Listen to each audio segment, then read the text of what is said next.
চট্টগ্রাম কক্সবাজার মহাসড়ক প্রতিদিনই ছোট বড় দুর্ঘটনার সাক্ষী। কক্সবাজার দেশের প্রধান পর্যটন নগরীর পাশাপাশি বাণিজ্যিকভাবে দিন দিন গুরুত্বপূর্ণ হয়ে ওঠায় ১৫৮ কিলোমিটার দীর্ঘ এই মহাসড়কে প্রতিনিয়ত বাড়ছে নানান ধরনের যানবাহনের চাপ। ফলে ঘণ্টার পর ঘণ্টা আটকে থাকছে হাজারো যাত্রী, পর্যটক আর পণ্যবাহী যানবাহন।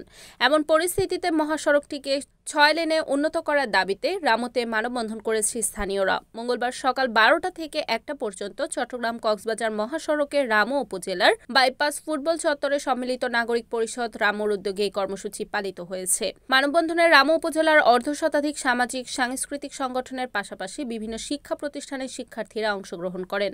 মানববন্ধনোত্তর সমাবেশে বক্তারা বলেন, মহাসড়কের অধিকাংশ অংশের প্রশস্ততা মাত্র ১৮ থেকে ৩৪ ফুট। মহাসড়কে বাঁক আর উপসড়ক থেকে হঠাৎ ছোট বড় গাড়ি উঠে আসায় সৃষ্টি হচ্ছে ঝুঁকিপূর্ণ পরিস্থিতি। তার উপর ট্রাক ভর্তি লবণ পরিবহন হচ্ছে খোলা অবস্থায়, যা বাড়াচ্ছে দুর্ঘটনার আশঙ্কা। দ্রুত মহাসড়কটিকে ৬ লেনে উন্নীত না করা হলে দুর্ঘটনা ও যানজট আরও বাড়বে, এমনটাই আশঙ্কা স্থানীয়দের। মানববন্ধন শেষে রামু উপজেলা নির্বাহী কর্মকর্তার মাধ্যমে প্রধান উপদেষ্টার বরাবর স্মারকলিপি তুলে দেন স্থানীয়রা।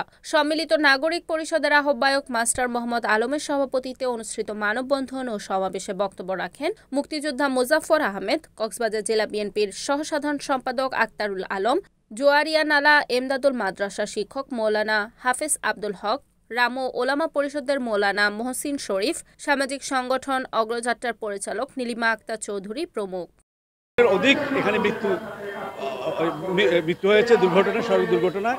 আমরা এই ধরনের মৃত্যু চাই না। আমরা চাই অন্যান্য এলাকার মতো, এমনকি অনেক উপজেলায়ও 4 লাইন আছে, অন্যান্য এলাকার চেয়ে এটা অনেক বেশি গুরুত্বপূর্ণ।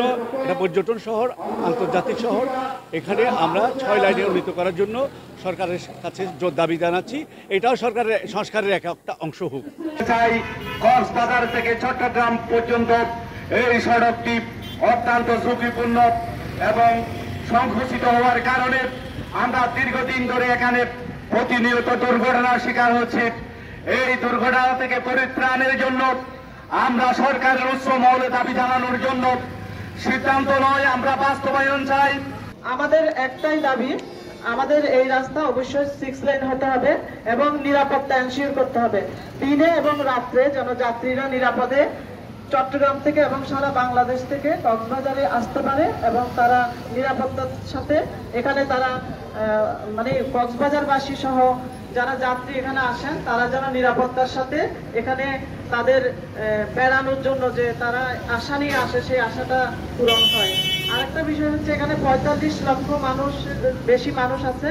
সেই মানুষগুলোর বিভিন্ন রসদ সামগ্রী বিভিন্ন জায়গা থেকে আসছে এবং ট্রাকগুলো যেভাবে মুখোমুখি সংঘর্ষ হচ্ছে, এটা আমাদের জন্য খুবই দুঃখজনক বিষয়। আরেকটা বিষয় হচ্ছে লবণ। আমরা ছোটবেলায় দেখতাম লবণ ট্রলারে করে যেত, কিন্তু এখন দেখা যাচ্ছে লবণগুলো রাস্তা দিয়ে যায়। যারা দূর দূরান্ত থেকে আসে তারা বুঝতে পারে না যে এখানে লবণের পানি পড়েছে এবং পিচ্ছিল হয়ে গাড়িটা ছিটকে পড়ে। আর কোনো দুর্ঘটনা হলে একটা স্পিড ব্রেকার দিয়ে দেয়, কিন্তু হাইওয়েতে কোনো স্পিড ব্রেকার দেওয়ার নিয়ম নেই বাংলাদেশে বলে কথা না, কোনো রুলস এন্ড হাইওয়েতে কোনো নিয়ম নাই যে স্পিড ব্রেকার দিবে।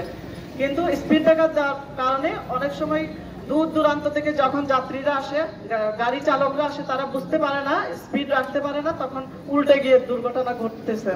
এবং শত শত পর্যটক যারা অনেক আশা নিয়ে স্বপ্ন নিয়ে কক্সবাজার আসে, তারা কিন্তু তাদের দুর্ঘটনার শিকার হচ্ছে। Report Abdul Malik Sikdar, Ramu, NEN TV, Cox's Bazar.